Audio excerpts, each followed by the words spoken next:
I'd like to take this opportunity to welcome everyone here to our February 1st, 2024 regular meeting of the Board of Education. When I'm thinking about February 1st, I'm wondering what happened in January. So if it's any indication of how the year is going to go by, we better hold on and be ready for it. Yes, yes. With that, I'd like to just once again welcome everyone who's here and ask Joanne Medina to please make a call roll. Mrs. Sandoval? Here. Mr. Fuentes? Present. Mrs. Flores? Present. Mr. Ibarra? Present. Mrs. Haro? Here. Mr. Flores? Present. Thank you, Joanne. And at this time, I'd like to please ask our Vice President, Dan Flores, to lead us in the flag salute. And if everyone can please rise. Join me in the Pledge of Allegiance. Ready? Begin. I pledge allegiance to the flag of the United States of America and to the republic for which it stands, one nation, under God, indivisible, with liberty and justice for all.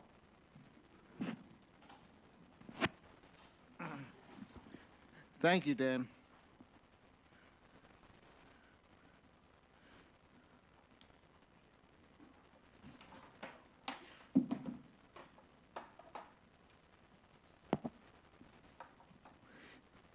I'd like to move right into item 3.1, which is the adoption of February 1st, 2024 agenda. I'd like to ask for a motion to adopt the agenda with the following amendments. Amendment closed session item 10.5, personnel public employee. Addition of 2 certified coaches, baseball assistant boys, varsity head varsity softball girls, an addition of 1 classified management, HR assistant, addition of 3 classified coaches, head varsity softball girls, softball assistant girls, and track assistant co-ed, an addition of 2 volunteer coaches, band co-ed, and softball girls.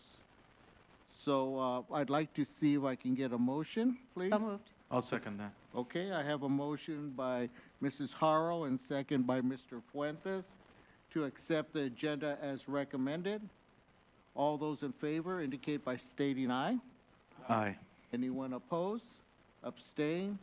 So on a motion by Board Member Pat Haro and second by Board Member Israel Fuentes, and on a 6-0 vote, the board adopted the agenda as recommended.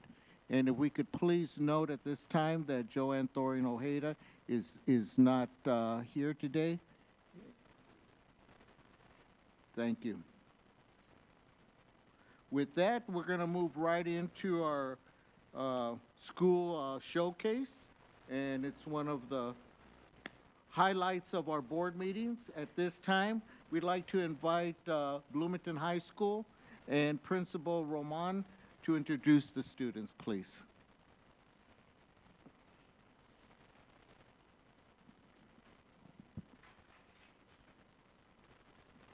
Good evening, Board President Ibarra, board members, Superintendent Dr. Miranda, and members of the audience. It is my pleasure to introduce our 3 seniors. This is their final presentation before the board, and so we are extremely excited for them. We have Angela Santana, Brooke Sutherland, and Christina Rico.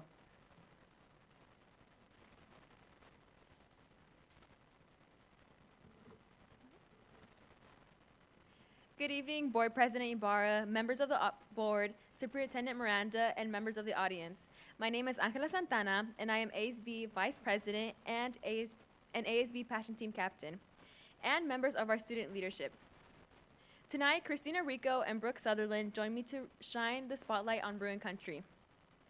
This school year, we have not slowed down for a second. We will begin sharing what we have been up to in the areas of academics, athletics, and activities since our last presentation in October. I will share about academics.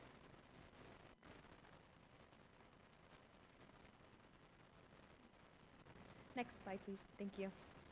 It has become a tradition for our physics students to host the Great Smashing Pumpkin Drop. It was an educational event where the students shared the knowledge gained in the months they've attended physics class. Many find the task of preventing their pumpkins from breaking after being dropped from the top of the auditorium roof the best part of the whole project. With many success, everyone shared the joy of watching the pumpkin drop. Teachers who brought their classes to witness the event created projects and assignments for their students to complete as a cross-curricular collaboration. Next, our Caring Linker class held freshman follow-ups to catch up with our freshmen. The freshmen are allowed to ask upperclassmen for any advice for their classes, clubs, or to help with all things that high school may throw at them. These are scheduled in hopes to make our freshmen feel comfortable at school, help build relationships with students that they can always go to if they need guidance.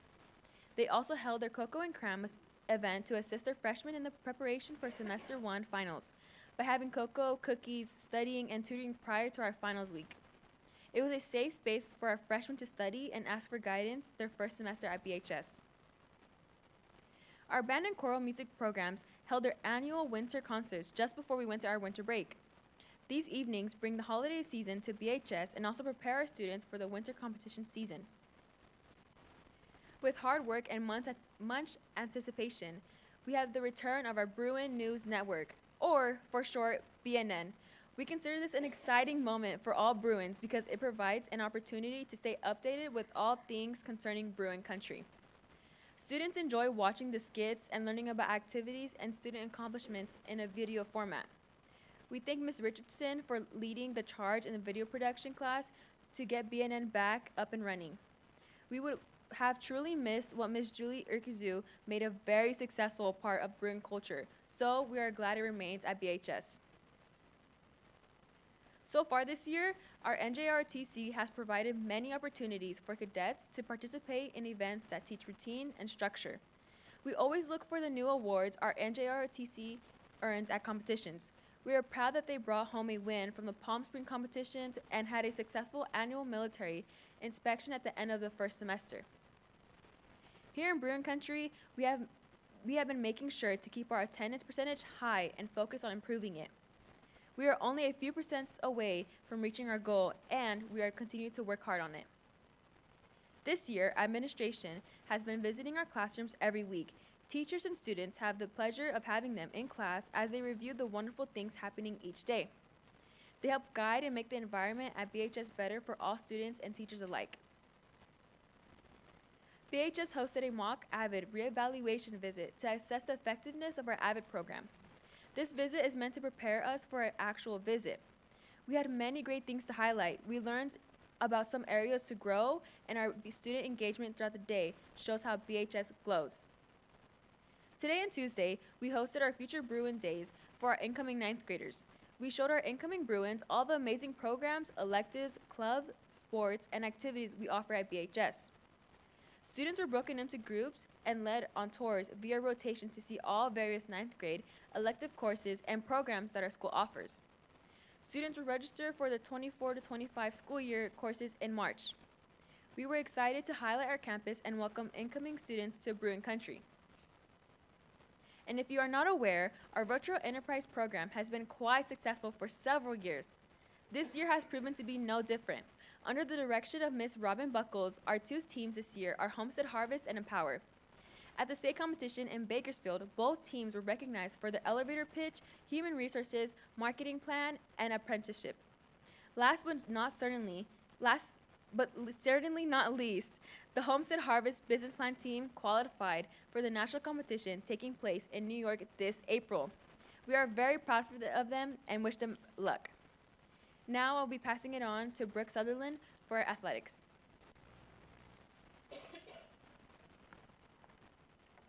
Good evening. As previously mentioned, I am Brooke Sutherland, Activities Passion Team Captain and ASB Treasurer. Tonight, I will be talking about our athletics program. For our winter sports, we have boys and girls basketball, co-ed wrestling, and boys and girls soccer. I am also going to share about fall football and powder puff football. This year, in Bruin Country, our football team made it to the playoffs, so we postponed our powder puff football game in order to focus on their postseason. We were very excited to have a longer season and rooted for them with spirit and pride. Although they were eliminated after the first round, we are extremely proud of this big accomplishment for the team. The new date for our Powder Puff football game is March 5th at 6 p.m., so be sure to come out and be a part of this fun tradition. At BHS, we always look forward to supporting our basketball teams. There is something about being in the gym with parents, students, and all supporters of BHS athletics that ignites school spirit. We are grateful for the opportunity to support the teams and to hear the spirited support from the stands. Both our girls and boys basketball team are playing their final league games this week. We wish them luck in their journey towards playoffs. Our wrestling program has been working very diligently this season. We are so proud of the hard work and dedication the members put into this sport. They are currently third in their league. Not only do they compete against the surrounding high schools, they also compete in tournaments. These tournaments consist of individual, dual, and team matches. Wrestling will be celebrating their seniors on February 20th. We welcome you to attend. Both our boys and girls soccer teams have been rigorously working this season. Both teams are currently fourth in their league, which is proof that they are working hard and putting all their effort into their teams. Last week, we had an amazing time celebrating both our basketball and soccer teams at their senior nights. Student leadership helped spruce up the gym for the basketball teams by making posters, balloon pillars, and tying balloons to the team chairs. We did the same thing for soccer. Not only that, our outreach passion team created goodie bags to reward the seniors for their hard work throughout their time on the team. The underclassmen and families also prepared wonderful gift baskets, jerseys, and shadow boxes for their players. The visiting team's seniors were also celebrated with a small goodie bag and an introduction during the ceremony. Thank you. I will now pass the remainder of our time to Christina for the activities segment.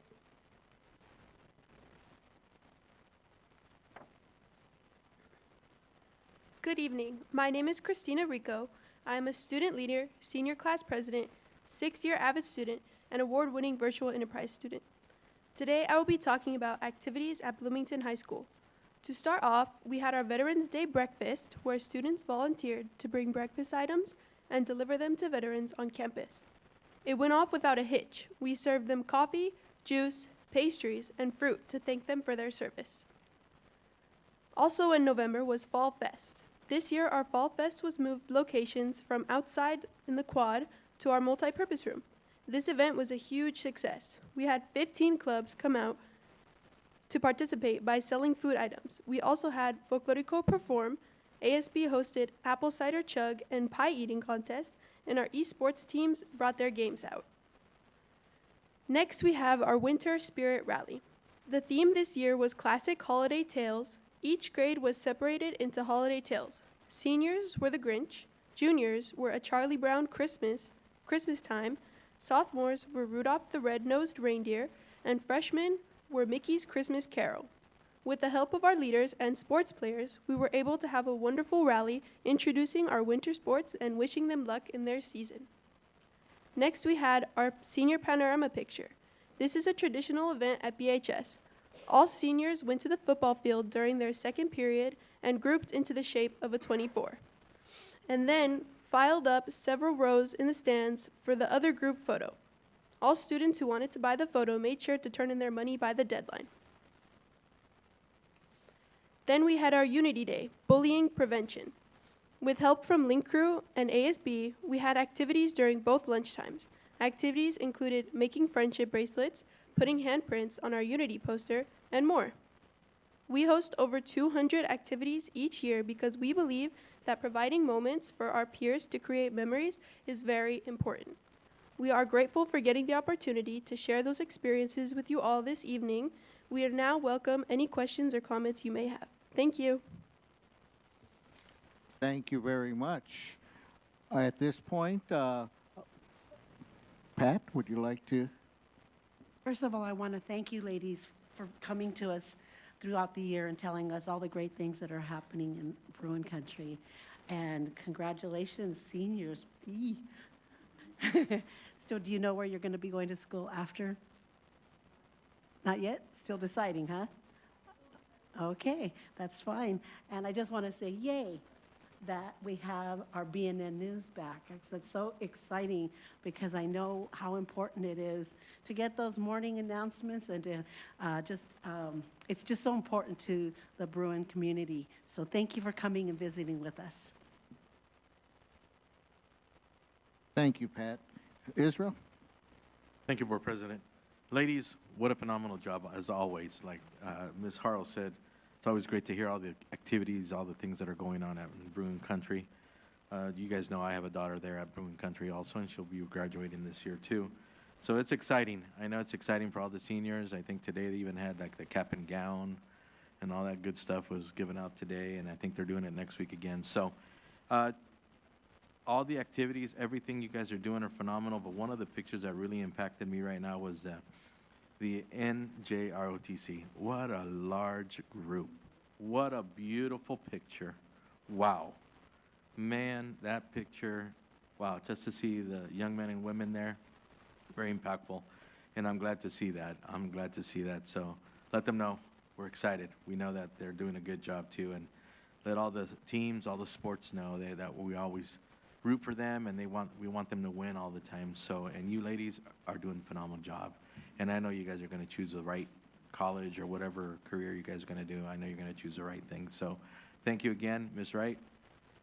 Ms. Roman, muchas gracias. Thank you very much, for what you do as leadership there for them too. And please let the rest of the ASB group know and all the leaders at your school know that we're very proud of them. Thank you. Thank you, Israel. And just want to take this opportunity to thank each and every one of you. The work that you do, the dedication you put in, and just the experiences that you provide not only for yourselves in being part of ASB, but what you provide to the whole school as we take a look at all these events, everything that you've done. I mean, we can't say enough and thank you enough for the efforts and the work that you put into this. And all the students, I mean, when they see you, they should all just smile and pat you in the back because you're making their high school experience even more memorable. Because 10 years from now, which comes awfully fast, when you see other former Bloomington High School students that graduate with you, you guys are going to smile. And only you guys know what that smile means. It's because you really enjoyed your experience there at Bloomington High. So thank you from myself and the board and our superintendent. I also want to take an opportunity to thank our principal, Mrs. Roman, our advisor, Mrs. Wright. Your leadership and the guidance that you provide these young ladies and the whole group of ASB individuals, I mean, you can't say enough of what you guys do because it just creates a culture.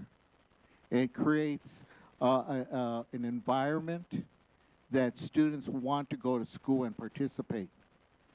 So, when I think about the type of staff that we have, the individuals that are sitting around here and are at home, and what they do to make our students feel comfortable and enjoy their experience in school, it's just incredible. So thank both you ladies for guiding these young ladies here. And hopefully someday, maybe someday we'll get you back and you could guide some others down the road. So wish you the best of wishes. And probably, it's kind of early and it sounds funny to say this, but we'll all see you up on the stage graduation day. So keep up the good work and thank you. And if I could please have the honor of having you come by and shake each one of our hands, please. And by the way, you're the first school to present in the new boardroom. All right?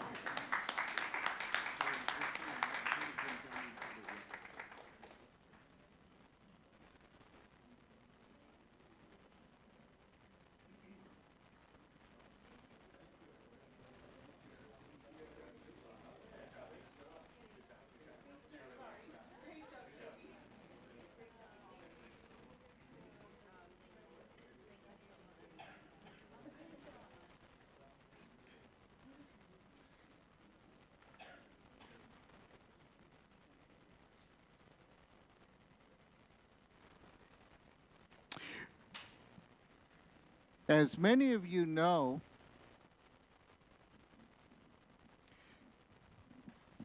Cone Joint Unified School District has a community cabinet that is above none. It's up there. I mean, nothing's below us here. I've heard from a lot of districts about how this particular community cabinet is the model for the state of California. And I just want to make an announcement that we will have our first community cabinet of the year, February 7th, and take this opportunity to invite each and every one of you to attend. And I think that you'll be really nicely surprised by the program and how far-reaching the community cabinet can provide services, opportunities for all those who participate. So please take the time to do that. And with that being said, Cone Joint Unified School District also values our community.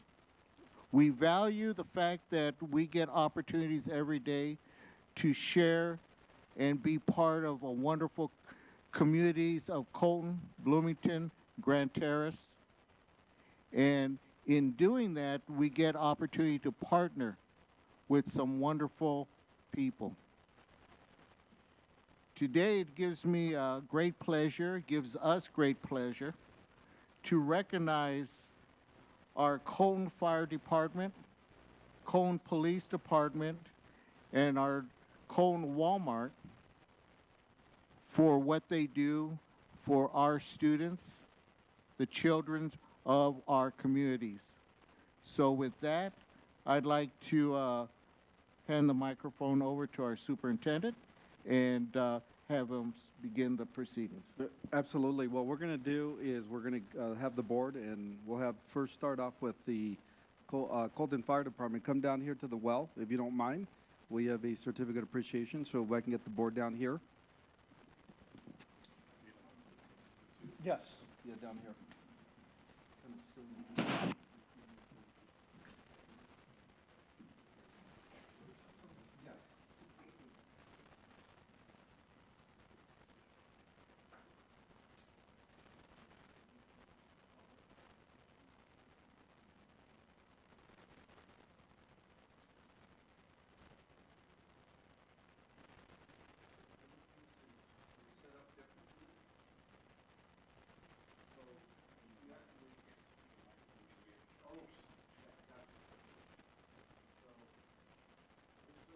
Working out the kinks here, but yes, actually, I'm going to have the board president, Frankie Bauer, read this certificate of recognition to you gentlemen. Yes, please. It's with great honor that I read this certificate of recognition. It's from the Cone Joint Unified School District Board of Education. It proudly recognizes the Cone Fire Department in recognition of the 26 years of your continued support and organization of Make a Child Smile program that has brightened the holidays and has put smiles on the faces of over 1,200 students in our district and the Colton community. It's being offered to you on February 1st, 2024, and it's signed by each one of the board members, and we proudly offer this to each and every one of you.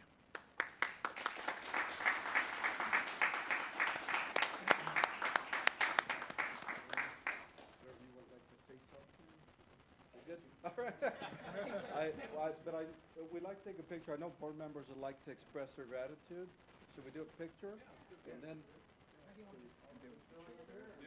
Right here. Thank you very much. Thank you, guys. Thank you. Yes, thank you for coming down, and thank you for participating. Thank you. We'll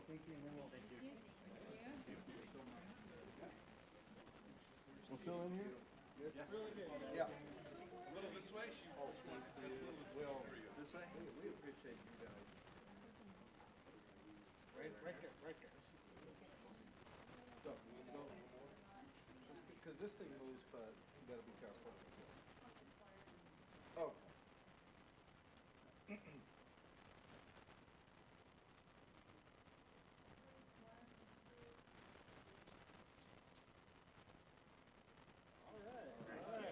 Thank you, gentlemen. Thank you for all your hard work and everything you do. Thank you. Thank you. Oh, Thank you. if you guys could stay here. Oh, we have more. We have more. We have, Colton, CD also. You wanna wait for the comments or? Okay.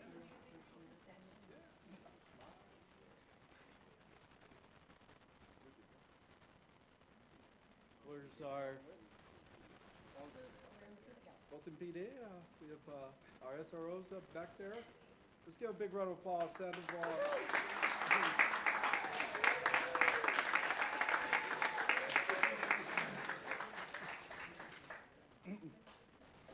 Please come up here, SRO Campos and Sandoval and Detective. How are you? And Okay. let our board president take over. Thank you very much. It's also with our honor to offer the Cone Police Department this certification of recognition from the Cone Joint Unified School District. It reads, in recognition of your continued support and organization of the Shop with the Cop program that has brightened the holidays of many students in our districts and in the Colton community. One of the things that I want to say is we can't say enough about our continued association with the Cone Police Department. Our district has been very, what's the word I'm looking for? It's been wonderful association to have you available to our district, to our students, all the programs that you've provided over all these years, making a big influence over our youth and also providing them with all these opportunities to receive some holiday spirit which comes from you and your department. So on behalf of the Cone Joint Unified School District, just want to say thank you to you and all your other employees there, and let's offer that to them.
Yes.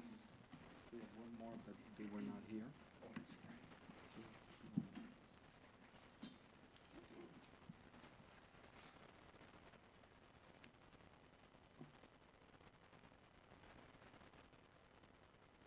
We do have one more certificate to award of recognition, and this goes to Cheryl Pita. And she's the manager of the Cone Walmart, store 1692.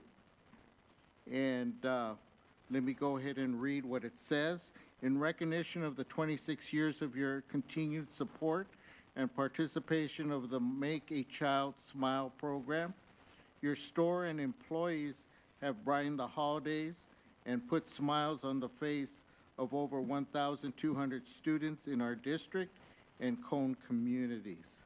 So I will give it back to the superintendent so that we can make sure that this individual receives her recognition. Thank you. Yes. All right. Any comments from any of board members? Anybody want to? No? Yes, Israel, please. Just want to thank our fire department and Colton Police Department also for doing what you guys do every year and to make that child smile, to go out there and shop with the cop, just to see those kids smiling and stuff. And many of you guys know that I dress up as Santa Claus, and I was out with Colton PD at the Walmart, and to be able to see those children just grab and be able to shop, and actually as they're shopping, they're like, I'm gonna get this for my sister, and I'm gonna get this for my dad, and a lot of times they don't get anything for themselves. And these kids, I'm very proud of our kids in our district, very, very proud of them, because they're looking out for their families, they're looking out for their cousins, they're looking out for grandma. And a lot of times I think some of the officers are like, well, you gotta get something for yourself too, and I know that happens, and I know the fire department does the same thing. So I want to thank you from the bottom of my heart. Thank you very much, Colton PD, Colton Fire, for what you do every day. Every day when you guys are out there. Many of you guys know I'm also a volunteer with the San Bernardino County Sheriff's Department, and I know what it is to be out there. And I pray for you guys every day, and I appreciate what you guys do every day. And when you guys do these activities and you guys do these events for our community, it's just that extra, like they say, that little cherry on top that just makes it taste really good. So thank you very much. Once again, love you guys. Thanks.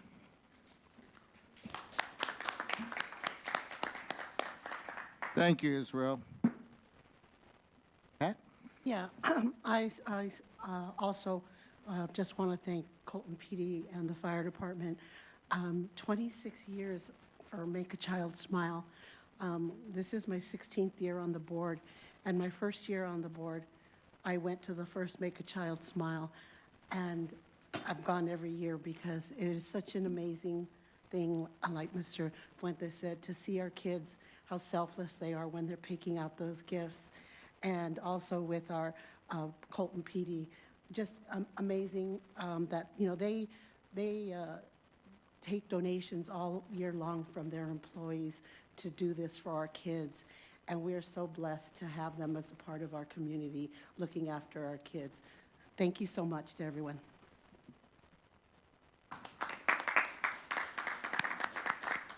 Thank you, Pat. Okay, with that, we'll move right into public comment. Board bylaws 9323 states that individual speakers shall be allowed 3 minutes to address the board on each agenda and non-agenda item. The board shall limit the total time for public input on each item to 15 minutes. With board consent, the president may increase or decrease the time allowed for public presentations, depending on the topic and the number of persons wishing to be heard.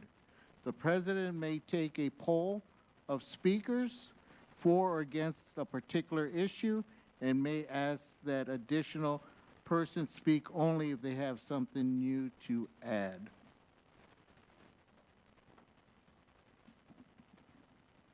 My first person is Alexis Hollenrake. Welcome, and please state your name and your city.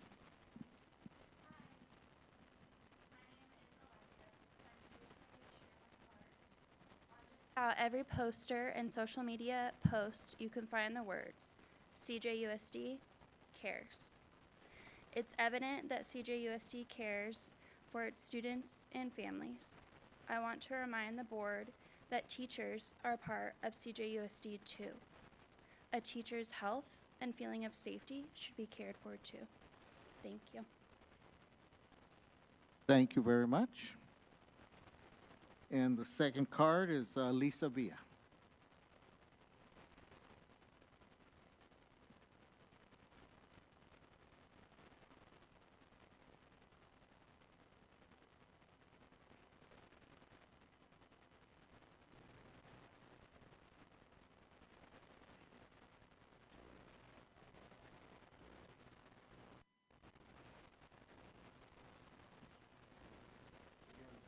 Okay, I haven't started yet. All right. Oh, there it is now. Good evening, everyone. My name is Lisa Villa, and I reside in Colton. I have endless facts that you need to be made aware of, and yes, I know it goes in one ear and out the other, because you are a board that does not seem to have any empathy for the facts that I bring. But but I still will not give up on my Colton community. I will keep being transparent. I know it is redundant, but I am still waiting for a response to move forward with a financial audit of the Colton High football boosters. How are you not going to hold someone accountable? How are we not prosecuting this gross negligence? I am in no fashion trying to clear my name, because I myself never had access to the bank card, the checkbook, or was I even allowed to look at the bank account to see what was going on under my watch. There were red flags from the beginning. That's why there was conflict, because I questioned things. Let's hold someone accountable and prosecute to the fullest extent. No one should be golfing and partying with the money that my Colton community, myself, and my family have donated to Colton High football all these years. But I'm sure if it was me that had the access to the football booster account, you would have made sure I was held out accountable, because you pick and choose who you are going to allow leaders to single out and harass. Unfortunately, at any secondary campus, no doubt, there are physical altercations between students here and there.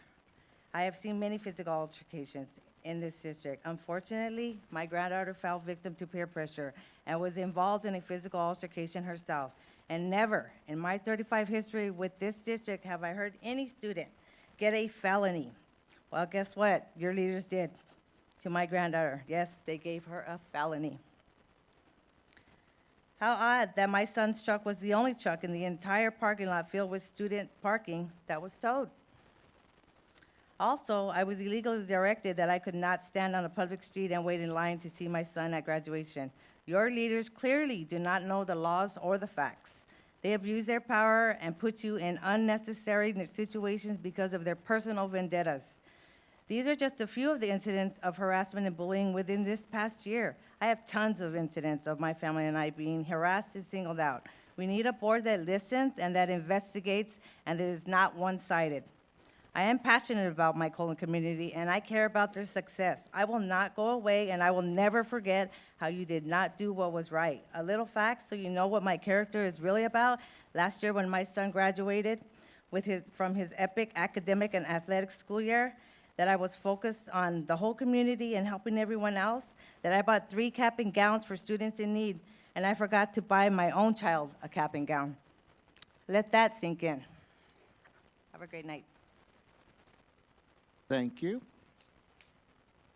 Any other cards, Joanne? No, thank you. Okay. Let's go ahead and move on. We're looking at administrative presentations. 5.1, equity and assess presentation. And at this point, I'd like to invite our Assistant Superintendent, Dr. Peterson. Thank you, Board President Ibarra. At this point, I would like to introduce Dr. Nairi Clark and Principal Tabrisha Lang to provide the presentation tonight. Thank you.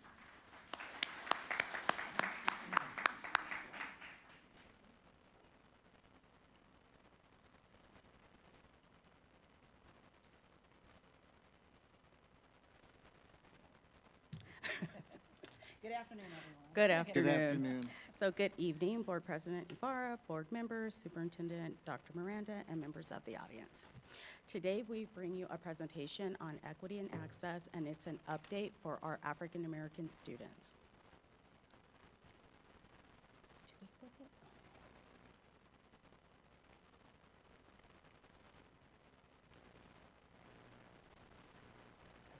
Is that too many clicks? Let's see. I think this says, that's the first one. Okay. technology. I just wanted to, this is something that you have already been made aware of, but wanted to set the foundation of what we're going to speak on further in this presentation. We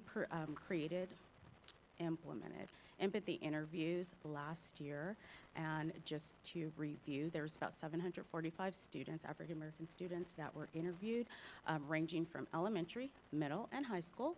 And all three areas were addressed. So we had Fontana Bloomington, Colton, Grand Terrace, and that there were 27 groups that conducted those interviews.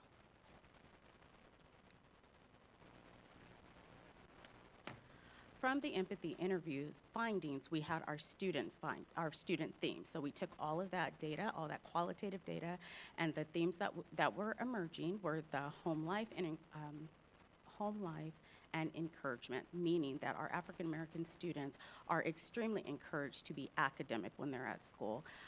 Their home life and the parents at their homes and families at their homes are encouraging them in schools. They are academically aware and with instructional practices. They love coming to school. They love being engaged in academics, but it depends. It was really a correlation with the relationships that they built with those teachers. So the stronger the relationships, the stronger those academic strategies you saw.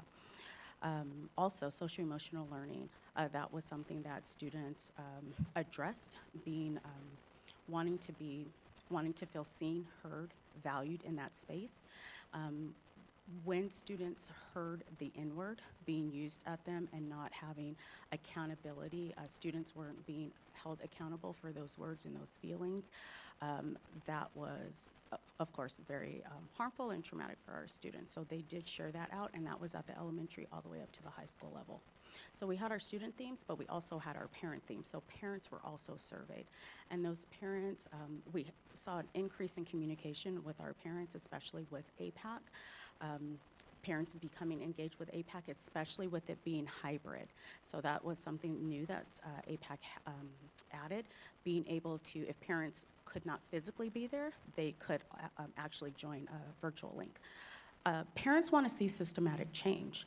They want to see Colton create systems that their child can feel from the elementary all the way up to the high school, and have the staff be accountable for the schooling for their child. The parents address the teacher-student relationships. They also, parents felt affirmed when their child came home and had knowledge that they got along with their teachers. So parents were very aware of that. They wanted to acknowledge the acknowledgement of African American experience being positive. So when Black History Month starts, being able to see it as a place of celebration and not trauma, not, how else would you describe that? They want to see more affirmations. They want us to start in a place of affirmations. And also socio-emotional learning. There's been a shift in the African American community where there has been more willingness to seek mental health for parents as well as students. So more parents are actively seeking those resources for their child. So you might as well keep clicking since you're Oh, clicking. okay. You're clicking just quite well. So the beautiful thing that we're finding is when we're talking about action plan, right? Those are the next steps. What are we saying we're going to do as Colton? Employees, community, students, right? Everybody has involvement all the way. We all have to be committed, fully engaged for all of our students to be successful. But the fact that we are speaking to African American students and understanding that there have been and there is systematically, and there's the findings within history and things of, it is what it is, right? When we're talking about the contextual analysis, our district did the work. We went back thinking about the strategic plan. We asked the hard questions. We dealt with the most difficult things of data as it stood. And then we set forth, 10 years ago, to think about what are our next steps together? What are we going to do? And with that being said, we went down the list, looking at the district findings, national findings, created the strategic plan, speaking specifically to the needs of our students, these African-American students that we have identified. So, flip to the next one. On this next slide, you're going to see that it identifies various strategies. And another beautiful thing that we recognize is the team that created these strategies and collectively came up with these strategies. They looked at all the different things that was going on within Colton again, looking at our data, looking at national data. And what they did was made sure that our strategies were in alignment with the pillars that we talked about within our strategic plan. So everybody knows that we have the 5 pillars, and we're talking about doing what? We need to recognize all those different communities that are marginalized. We need to identify what are the harms. What can we collectively do to address them, not pass over them, but address them as educators, as whatever position you hold within our community, what part are you going to do within that? So within these strategies, you see that everything is aligned there. It talks, obviously, Dr. Miranda has brought up our 10-10, 95-95. We all know it, right? But the beautiful thing, again, is all of the strategies here support that. You know, when you're talking about closing the achievement gap, how are we specifically going to do those things? But we had to have those conversations with the children to find out, which is what Nairi was speaking to, or Dr. Clark was speaking to, what is it that they knew that was holding them back from making that next connection to say, what do I have to do as a student? What do I expect my team member or my teachers to do going forward? And that is the beautiful thing. So this is where we're at. Though we recognize that we're going to need to adjust our timeline, makes sense within any action plan. It's fluid, it's never set in stone. So as we grow and learn and see the needs of our students, we adjust to those needs. So our timeline will shift with that. But speaking to our partners and organizations within the community, trying to make those connections, trying to influence and encourage others no matter what the situation is. And more importantly, being committed to creating a safe learning environment that encourages that student to accept themselves as they are and still continue to grow in the process. Where's Squirrel? So as we go into Black History Month, right, we're right here February 1st, some of the things that we know that we're doing right now in our district to continue making that connection for students. We just finished our first elementary field trip for our students to go see Zuma Zuma. Yes. That was amazing, right? Again, giving kids connections to see others that look like them in a positive light, and to welcome them to learn about those things also. We have our Black College Expo trip that's coming up for our secondary students, as always. So we thank you for supporting that also. And again, all students are welcome, though we are intentionally reaching out to our African-American students to give them exposure, because many of them will never have access. It is what it is as far as socioeconomic situations, having access to that. So you providing that at CJUSD is helpful for them. And then we're going on to the IE Black Grad. This is their second year participating in that. So that's another wonderful event for them to, again, be amongst others that most likely have had similar situations, but challenges, but more importantly, it's encouraging one another to excel. That's what it's about. And then we will be hosting all of Black History Month resources on the APAC website. So that's being actively built out right now and being shared with all of the administrators, so from elementary all the way up. Oh, don't forget about our mid-year celebration.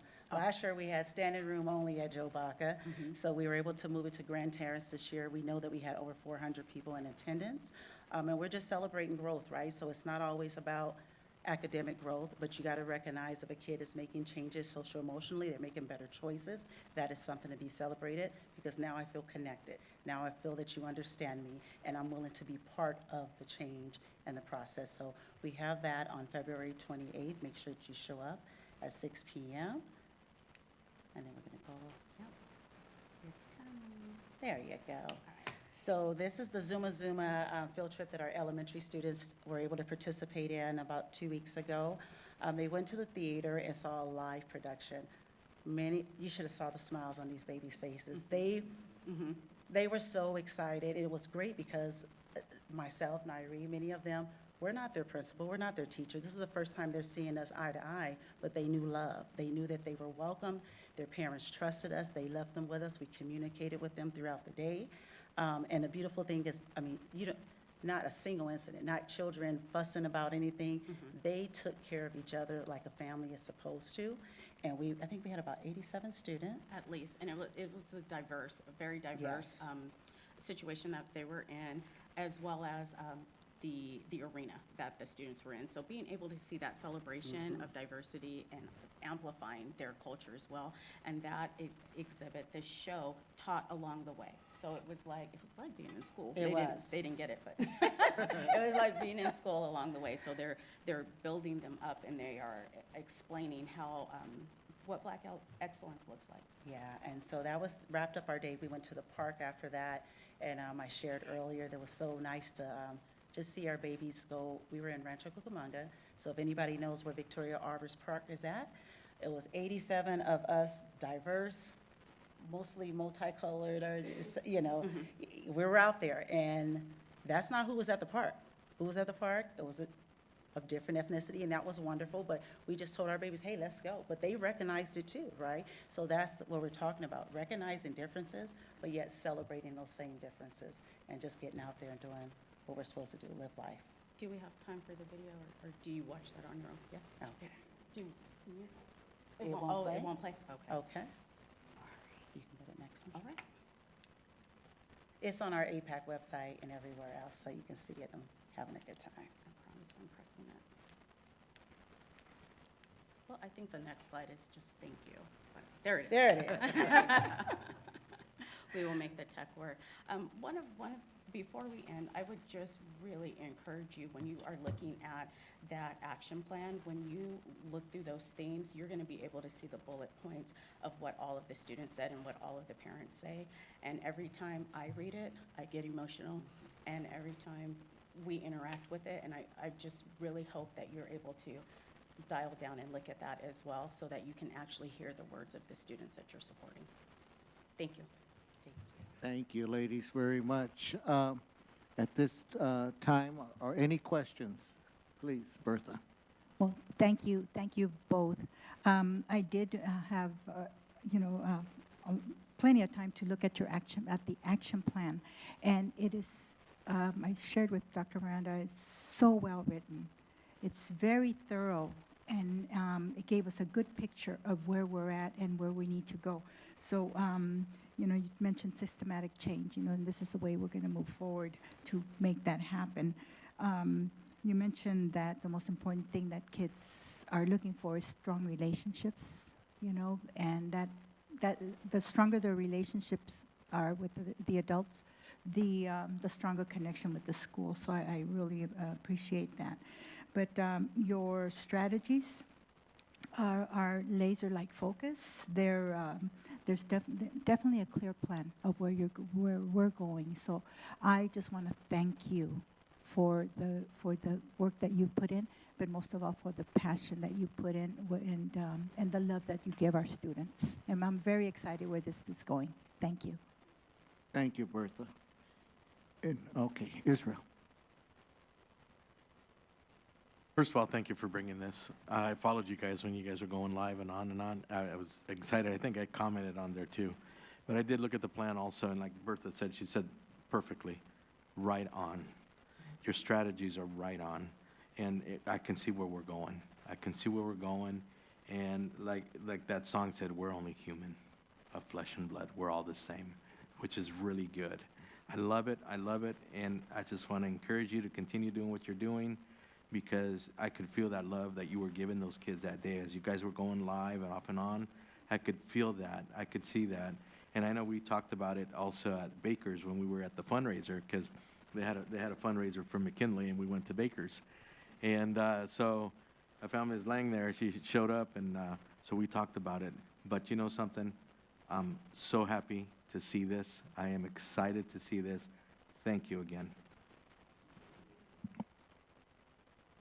Thank you, Israel. Dan. Board President. Thank you for the presentation. This is an ongoing conversation that I hope we'll continue to have. So a couple of things that I want to highlight, and this is data that comes from the California Department of Education site, but when you look at demographics. And as many of us know, in Colton Joint Unified, we are a majority minority district, predominantly Hispanic Latino, and growing much more so. It's almost 90%. It's pretty astonishing, and that's a wonderful thing. But if we look at the data, what's interesting, and this is last year's data, but it shows that right now, African American students that identify as African American make up 5.2%. Students that identify as white, which historically has been the second largest population demographic, is actually at 4.3. So we now have the African American student population is the second largest population in our school district, and it's growing. And we need to not only acknowledge that, but we need to incorporate that into our curriculum, into our programming, but really into the ethos and the philosophy. And that matters so much. So I'm grateful that we interviewed students and families. I'd be really curious to see more of that data. And it's wonderful for them to share what they felt as positive and encouraging, but we also want to hear what they feel is challenging. Because if we look at statistics, again, the data that we have, African American students, particularly African American males, are falling further behind when it comes to things like academic indicators and success, graduation rates. They tend to be on the lower, if not the lowest end of that demographic. And we need to know why. We have to intervene and we have to provide the support. And I know that so much of it is seeing yourself in the people that you are surrounded by, your teachers, your counselors, your coaches, your administrators, your board members. That's important. And right now, let's be honest, if you look at everybody that's up here right now, every single person right now at this dais identifies as Hispanic or Latino, and that is beautiful. That is amazing. That is something that Ray Abril fought for so hard so many years ago. He has helped open the door, and now today, our board and our leadership, including our superintendent, represent our district, our community. But not everybody is represented up here. Now, I'm not saying that we have to go and institute, protocols for staff or board, but it's a conversation that we need to recognize that the goal is to have leadership and an staff, volunteers that represent the community, and so our kids can see themselves in every facet of our district. And it's something that is incredibly important to me and passionate. It's something that I admit that I can't necessarily say I know what it's like to be an African-American student growing up, in the district today. And I'm not going to pretend that my experience is theirs. My experience is different. I know what it's like to be the grandson of an immigrant. I know what it's like to grow up Hispanic and Latino and bicultural, if you will, and the struggles and challenges with that. That is my experience. That is many ways our shared experience. And so it's natural for us, I think, in many ways, to be able to model that to other students that see themselves in us. Beautiful. But there are other students, whether they be Asian American, Pacific Islander, African American, that need that same opportunity. So that's where the conversation needs to begin and continue to go. We've got an item later on that we'll talk about with the Footsteps to Freedom, which is an incredible program that we need to jump into full bore. But I want to say that I am so grateful for this conversation that we've started and that we need to all embrace. And that includes the uncomfortable parts of that conversation around systemic prejudice, racism, all of that. And that's not to say that we're saying any individual is or any specific instance of it. We're talking about systems. And beyond that, things that I want to learn and know more about and have been exploring.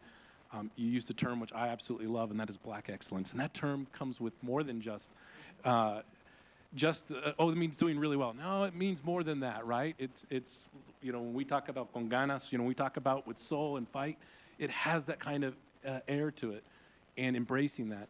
The other thing that I'd love to see us, again, continue to get more involved with our HBCUs and helping our students understand. I didn't know what that was until much later in life, and to know that there are, you'd be surprised how many historically Black college and universities there are out there, and they're phenomenal institutions, and making our students aware of what's available to them. So, again, I could go on and on because I think this is such an empowering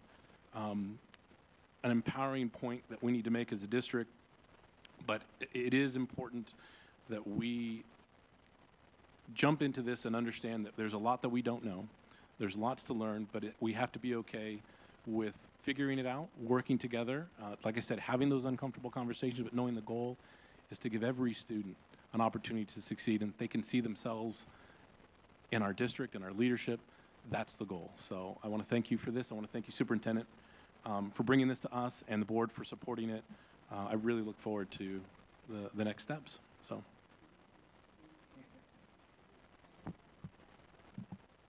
As a parent of two African-American young little children, he gonna say, he's not young, he's 21 and one is 15 in the back. But I wanted to say thank you to Dr. Miranda. I'm 4.5 years into Colton, and I'm glad that I made the decision to come and be part of this growth and this journey with Colton. I want to thank Dr. Peterson from day one. You know, it's just certain people, when you recognize an executive cabinet and just the board in general, we know that this conversation couldn't take place to come forward for our community. I want to thank our community for being part of it, but we recognize that if you guys as a whole didn't see the need and being willing to be part of that difficult conversation, that it wouldn't be taking place for our babies. And like Dr. Clark shared and we shared before, even though we're intentional about saying, hey, are you African American? Come on, I need you to get going, right? Because we know that they're seeing subliminal messages that are not showing Black excellence. But at a time period, that was the expectation all the way across the board. And now Colton is showing that, no, we're going to make sure they have access.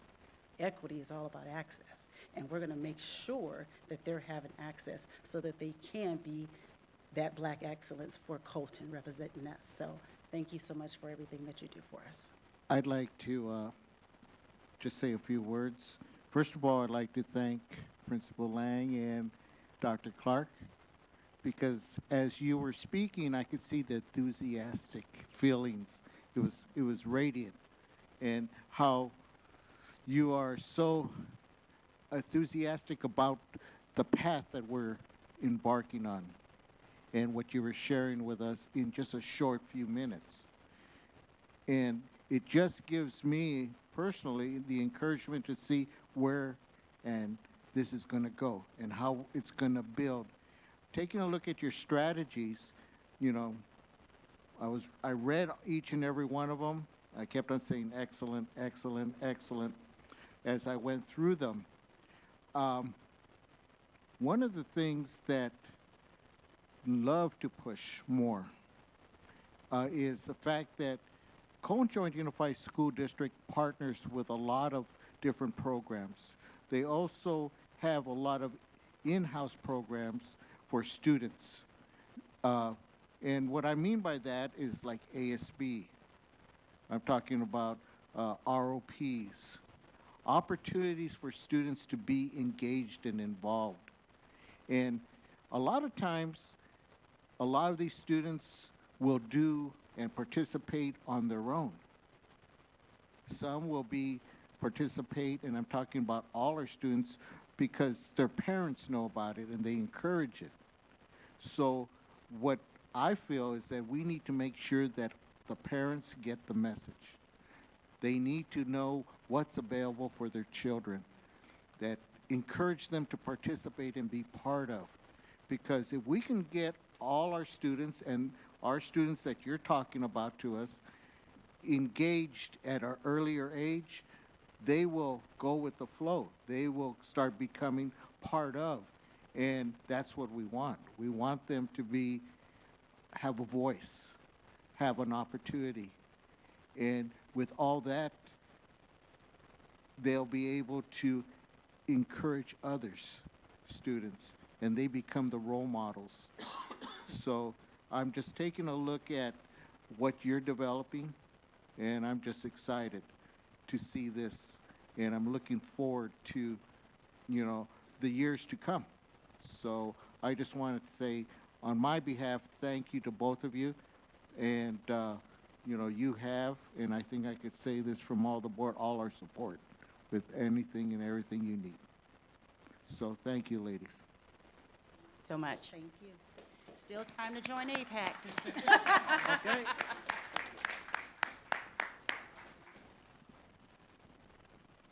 Okay. Okay. Thank you, Superintendent, for that. And let's go ahead and move right into our action items. There is 6.1 through 6.20. And I believe that Dan wants to pull 6.11. Yes, if we Separate please. consideration. No, I'm not psychic. Dr. Miranda told me about that earlier. Are there any other items any of the board members like to pull for separate consideration? Not hearing any? Okay. So this is what we're going to do. We have 6.1 through 6.20 with the exception of 6.11. I'd like to entertain a motion for approval, please. I'll move that. Thank you, Israel. Second? Okay. I'll second. Bertha? Okay. So we do have a motion by Israel Fuentes and second by Bertha Flores to approve the item 6.1 through 6.20 with the exception of 6.11. All those in favor indicate by stating aye. Aye. Anyone opposed? Anyone abstain? We have a 6-0, and that passes. So let's take a look at 6.11, which is the approval of the Memorandum of Understanding with Footsteps to Freedom. At this point, I'll entertain a motion for approval, please. So moved. I'll second that. Okay, I have Pat Harrow and Dan Flores. Okay, so any comments? Yes. Thank you, Board President. And again, perfect timing. This is obviously in line with the previous presentation. And this is something that is a long time in the making, if you will, but I am grateful to see it here. As many of you know, this is a program that Hardy Brown Jr. is very involved with, along with the foundation that he works for. And Hardy and I started this conversation, I'll say a few years ago, if not a little more than a few years ago, when this program really started to take off the ground, if you will. And as many of you know, Hardy Brown II is a former County Board of Education member and longtime advocate, activist, and leader in the community, following in the footsteps, of course, of Hardy Brown Sr. and Cheryl Brown, who are just stalwarts in the San Bernardino community. This program, and I would like to give staff the opportunity to share a little bit about the program, but it is an opportunity for us to do exactly what we just talked about, putting ourselves in the place of communities of culture, particularly in this case, the African American community, the African American experience, going back to the days of slavery, which was so integral and foundational and to this day impacts, if you will, the African American community. And yes, it has been a long time, and I get that, but not a newsflash to most folks. We are still living in a world and in a society where the remnants of that systemic racism exist and have an impact. And we need to understand that and experience it. And everyone that's ever participated in this program, and local districts have, I know that San Bernardino City Unified was very much involved in this program. And if you go on the website, you can see Dr. Dale Marsden. I recognize a few folks from San Bernardino City Unified. I also recognize Dr. Judy White, former county superintendent in Riverside, but also worked in San Bernardino. And everybody that participates in this program says that it is life-changing. And I don't think that's an understatement. But I am so excited for this opportunity. So, Dr. Peterson, I'd go ahead and, if you wouldn't mind, just sharing a little bit of the background, the conversation, and what this program will afford us. And if you need to call upon the bullpen for some assistance, you're more than welcome to do so. As join me as well? As Dr. Pearson calls up, I think you can ask Dr. Clark, right? And I was going to talk a little bit about the plans and how we're going to do this in the future. Talk about the actual program. Great. And so one of the things we wanted to do this year was give our APAC leaders the chance to have this experience and be able to come back and tell us about it and give us feedback on what comes next. And so we have 8 of our APAC leaders attending. We have a few extra seats are available. And so with the idea that next year we're going to integrate a writing program into this and try to do something with our 5th grade teachers that are teaching the Civil War. And so they can go through some of that experience, open it up to a few more people as well, and just have kind of those groups go through it throughout the next few years and see if we can provide this opportunity. Like you, I can't wait to go. I don't think it's going to be this year, but hopefully someday. I'll get a chance to do that as well, and I think it's going to be just like you said, a life-changing experience. I'm happy that we're finally able to get this off the ground and get some spaces and start this program. And so we're going to be working, Dr. Clark and I will be working with a writing program and Hardy Brown's book that he co-wrote, Finding Wilberforce. And so we'll be doing some of those things next year with the group that's going to be doing that, and then they'll come back and do that work with their students. And so we're hoping that over the next 2 years, you'll hear a lot about this program from them as well. And so we're really excited to give our APAC leaders who have been working so diligently to bring this about, but just do the work within the district with our parents and families and give them the opportunity to go have this experience as well as the board members as well this year. So, and if I'll get Nairi to talk about the actual. Yes, please. Okay. It's amazing. So board member Mr. Flores and I have been looking at this trip for years. So it starts in Kentucky and you end in Canada. And you take one suitcase and you are experiencing what it would feel like to be an enslaved person that's actually going, transitioning from Kentucky all the way to, all the way through. So there's stopping points along the way, and you have opportunities to interact with real primary resources from that time. They have speakers at different points along the way. There is not anyone that I know of that hasn't gone on this trip that has not said it's transformative, like just what they learn, what they experience as a group. They remember their seatmate, kind of like Gettysburg battle buddies, but they remember their seatmate because of the experiences. So you're connecting to it so much. So anyone that's going, passports. So we're going to Canada, but you end at the gravesite of Harriet Tubman. Who's leading the group? Like the facilitator? I am for us. And Dr. Betters, where she's at, she will be during that same time. So both of our groups will be there. That's why we chose that. That's why we chose those dates, so that we can still have that collaboration. Our Colton, many of our Colton teachers love Dr. Betters, so she does a lot with us. Thank you for the information. Dr. Miranda, please. Yeah, well, I wanted to note that Dr. Betters, who we all know, I mean, is incredible and supports our APAC. It's going to be one of the facilitators. Yeah, so she's incredible. I wanted to make sure we note that because I know the board would be very excited to hear that. I do want to also say thank you to the board for, I would say, getting us to move in this direction. It takes leadership, and it's years in the making, and we heard loud and clear several years ago.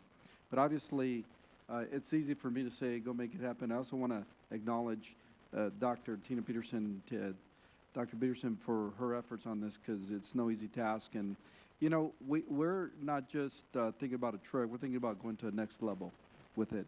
You heard about William Wilberforce, and recently Dr. Peterson and I at Executive Cabinet met and talked about the curriculum to help and then bring that to our 5th grade classes. And so making an experience for our teachers, our community, and our APAC, and our leaders. So thank you, Tina, because I push hard on her, and so she's making it happen tonight. So she and Dr. Clark and the real heroes for making this program happen, and we're extremely excited. But I honestly thank you, the board, for approving this and helping us in supporting this effort.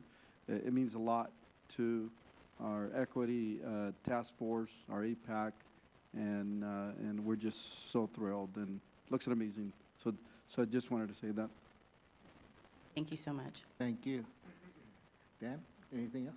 No? Oh, thank you. I'm looking forward to it, and I hope that becomes an integral part of our curriculum and that we participate for years to come so that more and more folks can have the opportunity.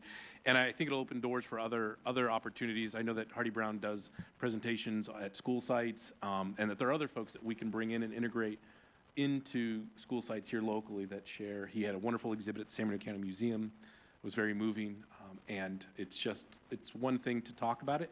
It's another thing to see it and experience it and bring it to life And it's moving. It's something that, and we talk a lot about, Black History Month.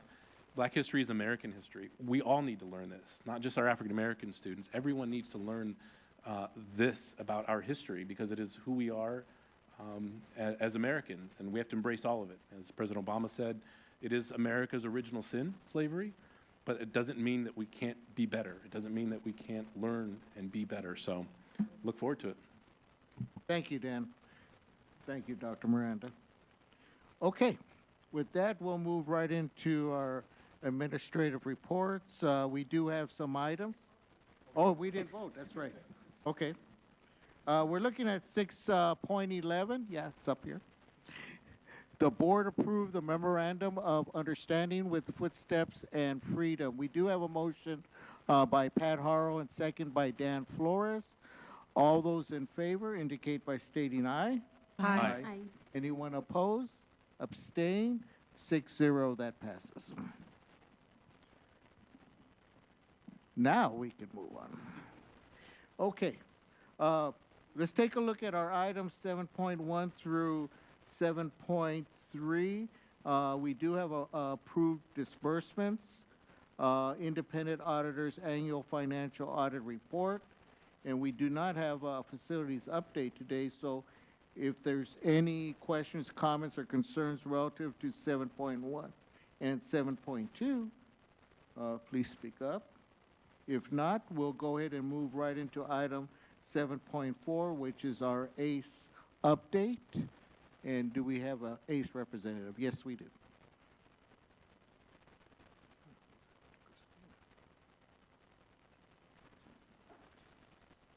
Good evening, Board President Ibarra, board members, Superintendent Dr. Miranda, and members of the audience. For those of you that do not know me, my name is Pamela Townsend, and I am the Vice President of the Association of Colton Educators. Christina has been sidelined by a few health issues tonight, so I'm here with predominantly her words, but together, Christina and I have several thoughts that we would like to share this evening. Firstly, Christina and I extend our heartfelt congratulations to our exceptional executive board members newly elected and those that are re-elected to continue their service to our members. Christina Parachi, our steadfast president, will continue to lead with dedication for another 2 years, bringing her invaluable leadership and experience to guide ACE through the challenges and triumphs that lie ahead. Similarly, I have been re-elected as our vice president for another 2-year term, and we have complete confidence, these are her words, we have complete confidence in my ability to contribute to the success of our organization. Kind of awkward there. While we are eager to introduce all of the esteemed executive board members, we will do that soon. We are pleased to announce that the district and ACE negotiation team have successfully reached a tentative agreement on the contract negotiations for the 23-24 school year. This accomplishment is a testament to the collaborative efforts and unwavering commitment to fostering a positive working relationship between our dedicated educators and the school district. Moving forward, the ACE membership will have the opportunity to vote on this agreement beginning tomorrow. After the vote, you, the school board, will take action at the upcoming school board meeting on February 15. We wholeheartedly encourage all ACE members to participate in this significant process, ensuring that their voices are heard as we collectively strive towards a brighter future for our educational community. Furthermore, I thank the school board for approving agenda item 6.14. I think I have the number right. No, is it 6.1? Yeah. That's resolution number 24 to 36, the voluntary retirement program. This resolution is allowing individuals to retire early. It is a significant step towards fostering a supportive and adaptable educational environment. We look forward to working collaboratively to implement this program, demonstrating our commitment to the well-being of our education. Stay healthy. Thank you, Pamela.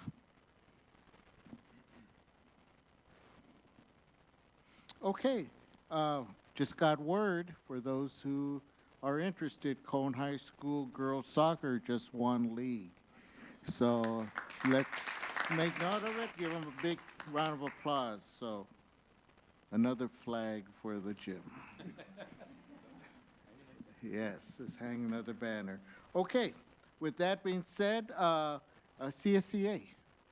Okay, thank you, sir. Mac? No update? Okay, thank you. We did not meet with ROP. Is there anything that, Israel, you want to mention, or Pat? Just a reminder, in May, and we'll be sending out the date, is our Night of Excellence for our CRIROP Foundation. And so just, we'll be sending out the date soon, and we would like to see everybody there. So put it on your calendar, May, but I'll give you the date later on. And if you want to donate to the foundation, please go onto the CRIROP website, and there is a little link there for you to donate to the foundation. Thank you. Thank you, Israel. All right. Superintendent, communicate.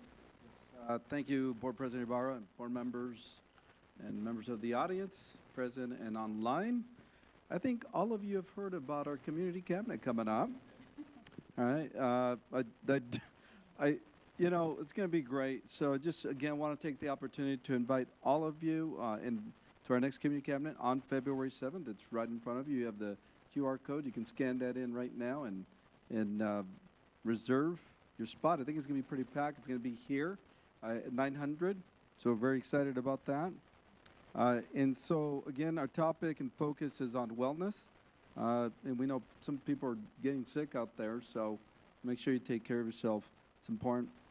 So come and join us. It's going to be interactive, filled with student activities, performances, and some professional networking.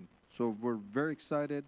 And, you know, we have a special treat. We have our Bloomington High School award-winning state national virtual enterprise team will be presenting, along with our Cooley Ranch Kindness Ambassadors. We love the little ones. We love the high school. We love them all. But our little ones just takes our heart. And we also have Colton High School Heal Pathway, who will be presenting and featuring some of our Pathway students, since we have amazing programs in our district. We're going to start at 10 o'clock here, and so hope to see you all here. I just want to recognize Eric Perez, our communication specialist, for the effort and pushing me and just doing a phenomenal job putting everything together, videos, give me the cards, and obviously Katie Orloff for just putting this together. So again, February 7th at 10 o'clock, please be here, and it's going to be a great event. All right, so moving on to our CJUSD Science Fair and STEAM Expo. We just had the 36th Annual Science Fair and Engineering Fair. It was here, well, not here, but it was at Grand Tours High School January 20th. Got an opportunity to go. It was incredible, the STEAM Expo. When you walked in there to the gym, besides the beautiful gym, the beautiful floor that's there, there were so many students across the district participating, parents, partners, community partners, outstanding events. And if you stayed long enough, then you also got some free tacos. So just congratulate to all the participants and to our gold and sweepstakes winners who are now advancing to the county level. We wish them great luck. So again, we had over 400 attendees at the event, and just featuring so many folks, CTE programs, our student services was out there, our LSS, learning, language support services, our DLAC parents. I got to see them too out there. Thank you to Alejandra de la Torre for being there and hanging out with the parents. And there was fun. Nutrition services, served breakfast to students. Thank you to Nutrition Services for just providing breakfast. And there was prizes for attending. I also want to recognize we also had actually Sheriff's Department was there. They have an amazing robot to disarm bombs. That was incredible. So just a great event, and thank you to everybody who was involved putting it together. Dr. Mooney, thank you to our science fair coordinators, also, and oh, of course, Dr. Hyder. I was going there, but I'm getting and Paul Lucero. I mean, so many people involved. I'm going to miss somebody, but just a great event. And also, I'd like to also thank personally on this dais, Ms. Haro for being a judge. She always takes the time and with Rich, her husband, to just put her time and energy to judge the projects. So, great event, and to all the winners, congratulations. And with that, let me move on to the last one. And again, you know, we still have our hashtag CJUSD cares. And again, you know, there were several resolutions tonight that I want to highlight that the board passed. I want to thank the board for approving the resolutions: National African American History Month, Career and Technical Education Month, and National School Counseling Week. All just amazing resolutions in support of you know, our CT programs, our counselors. What we, you know, we can't do anything without our counselors. They do amazing work preparing our kids for after high school. So very truly humbling to serve this district and this leadership role, and to see all the folks who are participating and serving our students. So we're off to a great start. February's here, February 1st today. It's going by so quick. And so, and you heard tonight about equity and access, and, you know, our vision in the middle, you see equity, you see student achievement, you see equity, wellness. We're going to continue to push. You heard 10, 10, 95, 95. You know, those are our goals for the year. So we continue to push hard on that and getting ready for our cast of course. So again, to all of you, to the board, just thank you to everybody, all the hard work, for all the events, everything that's going on. And so again, that is a lot, I'm saying a lot in a short period of time, but just a lot of work is happening. And so thank you to all the efforts out there, to the staff. So with that, I'll turn it back over to you, Board President. Thank you, Dr. Miranda. Now we're going to move right into board member comments, and I'd like to start off with Bernice. No comment, thank you. Bertha. No comment. Okay. And Pat. I too wanted to congratulate all of our science fair winners. I want to thank all of our coordinators for all your hard work in getting all the projects there and all the hard work that you do. I also want to thank our lead coordinators from the district, Consuelo Guerrero from Rogers Elementary, and Jesus Delgado from Colton High School, for all of their hard work. I worked together with them, and they just worked tirelessly to make it a success. We still have a long way to go, though, you know, with our fair. The expo, that's great, that gets people there, but our project numbers are very low, and there were some of the things that were happening at the fair were very disappointing. So I would love to maybe, I talked with Consuelo and Jesus and about talking with them, and maybe Mr. Mooney, just, you know, because we could be doing more. We could be doing better for our kids. Because I've seen what science fair can do for these kids. And that leads into my second comment. Last board meeting, I spoke about a student who had contacted me, who I stay in touch with, and what a great job he's doing. And I got a message from another one of our students. This one is from Colton High School. His name is Alex Salazar. And Alex was a science fair participant.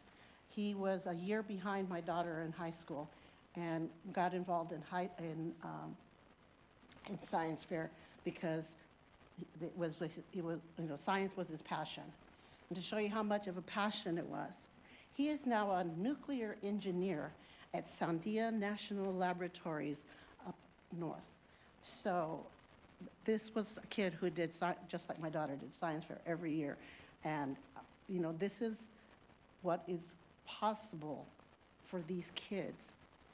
And so that's why it's become a passion for myself. I volunteered my services to several schools for next year to do science fair nights to help show the kids how to do the projects, what they're looking for in a project, because there's so much to it, and what they do and how they get judged. And so I've already been approached by several sites, so I will be happy to help you all out because it is a passion for me. The last thing is something that's just kind of, I don't know, I apologize, it kind of bugs me. I don't know if anybody else it bugs, but this podium in the middle of the room, is there any way, it's very, we took photos, and I know it was hard for Katie to get everybody in the pictures, and when people are speaking at the dais, their back is to the, yeah, we're the board, I got it, but we're not that important in the big scheme of things. Our audience needs to see these people speak and our kids speak. And I was always taught it's very disrespectful to have your back to people when you're talking.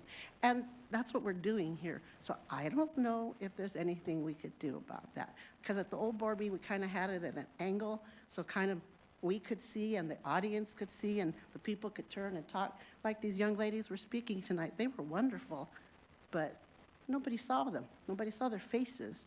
And I just feel it's kind of an awkward place that it was put. So just a question. Because, like I said, I don't know if anybody else kind of, I know people back there, they can't see. So my quote tonight is by journalist Sidney J. Harris from the Chicago Sun, who has written 11 books. The purpose of education is to turn mirrors into windows. And that is what each and every one of you are doing. We are opening windows for the students that we teach. And we are truly blessed to have each and every one of you here in Colton. And lastly, we love you. So happy Valentine's Day. Thank you. Thank you, Pat. Israel? Thank you, Board President. Yes, I want to share a couple things here. Congratulations to our Science and Engineering Fair winners. I was at that ceremony also, and it was great to see those kids receive those certificates and some of those projects. If you didn't get a chance to go, wow, just amazing to see how these kids think and they prepare their projects and they study it over a few weeks, and then they bring the presentation. So it was great to see that. Overall, I think the expo and all that was great. Got to see parents, got to eat tacos. Even though it rained a little bit, that didn't hurt. We had all the folkloric dancers out there. We had the Sheriff's Department. Colton Fire was out there. So it was great. It was great. It was a great event. And so once again, thank you to our coordinators, everyone involved. Also had the opportunity to go out to Colton High School for their career day. And actually, it's their first annual career day. They've had other career days, but they've never had it at this extent. So they literally called it the first annual career day, and they had over 40 presenters there. They had they had people reserve, did a reservation style type thing to present, and all of a sudden people started showing up. So they had 2 presenters per classroom, and so each of us had about 20 minutes to speak in each of the classrooms, and I had the opportunity to share my story with some of these students and talk a little bit about the importance of being in school and who the ultimate motivator is, and the ultimate motivator would be them. It's you. So I had that opportunity to go out to Colton High School. Thank you for that invitation. Also had the opportunity to go out to McKinley's fundraiser. So they had it at Baker's, and if you guys ever been to the Baker's on Valley Boulevard, that's the one that rocks. Even though I got one in Bloomington over there where I live, I actually like the one in Colton, just don't tell them, please. And so we were out there supporting McKinley Elementary and their fundraiser. So whenever there's a fundraiser, We need to be out there. We need to be out there when we can be out there. Yes, support him as much as we can. Yes. Also, let me look at my notes here real quick. I had the opportunity yesterday, actually. Was it yesterday that we went out to site visits? Yes, yesterday. So, along with Ms. Board Member Flores and Dr. Miranda, Dr. Peterson, myself, we had the opportunity to go out to Crestmore Elementary and to Ruth O'Harris, and wow, it was amazing. Man, to see those kids engaged at Crestmore, to see the libraries of books that we saw, because I know Miss Saragin, excuse me, Miss Flores, man, I don't remember her name now. So Miss Flores, and I usually get called Mr. Flores, so she was excited to see all those books out there. I can tell you that because she was taking pictures of all the books, the shelves and all that, so that was great to see. But the awesome part was to see those kids engaged. As you would walk in, the kids knew exactly what they were doing. I would sit down with them. I always like sitting down. When there's an open chair, I don't like just standing in the back and kind of watching them. I like to sit with them, and they'll start sharing with me. We went into a combo class, which is 1st and 2nd grade, and wow, the teacher was amazing. The teacher was amazing to teach two different classes. And the kids that were sitting, for example, there was a 1st grader that was to my left, and the rest were 2nd graders. This young lady had some beautiful penmanship. Trust me, for a 1st grader, wow, her letters were beautiful. And so I was talking to her, and she was very engaged. She talking and sharing with me what she was doing. Well, they had, I think, a worksheet was on the opinion. Give their opinion on whatever topic it was that we're talking about, and then they had to draw it on the back. So it was exciting to see that. We went out to Ruth O'Harris Middle School, and it was exciting too to see all these students, to see how the teachers are ready to go. We walked into an AVID class also, an ELA. Was it AVID? Yes, it was AVID. We walked into an AVID class, and if you haven't seen my post, man, they got this really cool shirt that they created, which it says Siempre AVID, but it's the Coca-Cola kind of theme onto it. And it was amazing, amazing to see, and I was excited. I want to read what it said on the back here. Let me bring it up real quick. Where are we? Here we go. And it was amazing, and these kids, they heard me over saying, hey, I would like to have one of those shirts. Actually, I got one. So it says on the back, fear kills more dreams than failure ever will. So I was excited, and I'm going to be proud to wear that shirt because I love it. I love the way the shirt is. She knows what's up. So thank you. And then also congratulations to Wilson Elementary.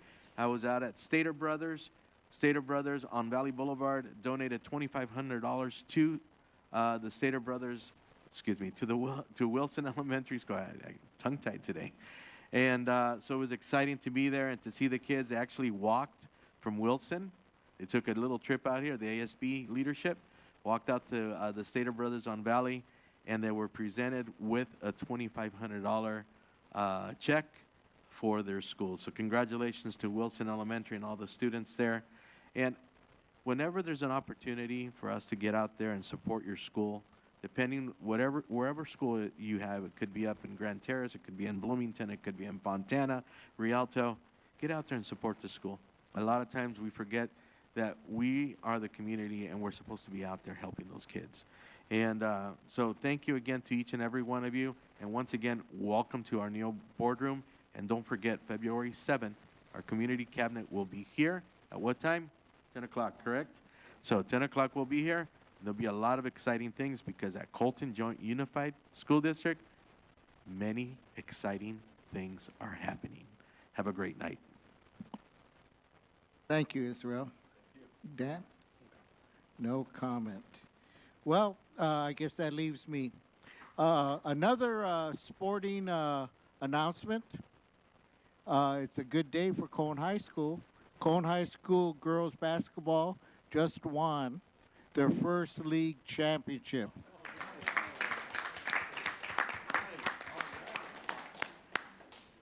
So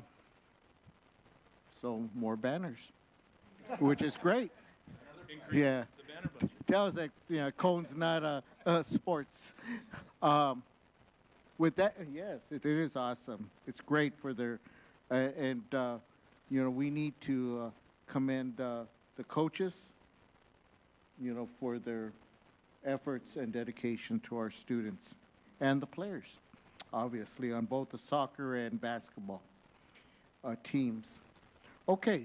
Also want to take this quick opportunity to congratulate all the winners and participants of the science fair, and take a special thanks and say a special thanks to Pat Harrow for her dedication toward our science fair and all the schools that she has assisted over all the years. And I don't have a problem. I think this is a true statement. She's helped keep the science fair going here in Cone High School with her dedication and motivation toward all our students. So thank you for that, Pat. When I first got on the board many years ago, I had the pleasure of meeting a young man at the time, Robert Armenta Jr. He served on the board for a short period of time with me, and served as president during his tenure here. But during that time, I had an opportunity to meet his parents. And his parents, very involved, primarily with Cone High School, very supportive of all students. And I heard earlier this week that Robert Armenta Sr. passed away. So I'd like to offer my condolences to Robert, Dr. Mooney. And if I can, I'd like to ask if the board is okay for us to end this open session in memory of Robert Armenta Sr. for his dedication and to the Cone Joint Unified School District. So with that, I'd like to ask everyone to please take a few seconds of silence.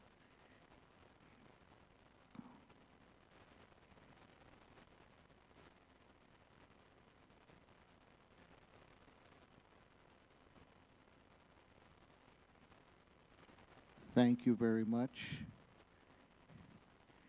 And Dr. Mooney, if you could please tell Robert that, you know, him and his family are my prayers. And then from all of us, okay? Please. With that, the board will now adjourn into closed session to discuss items listed on the closed session agenda.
do this.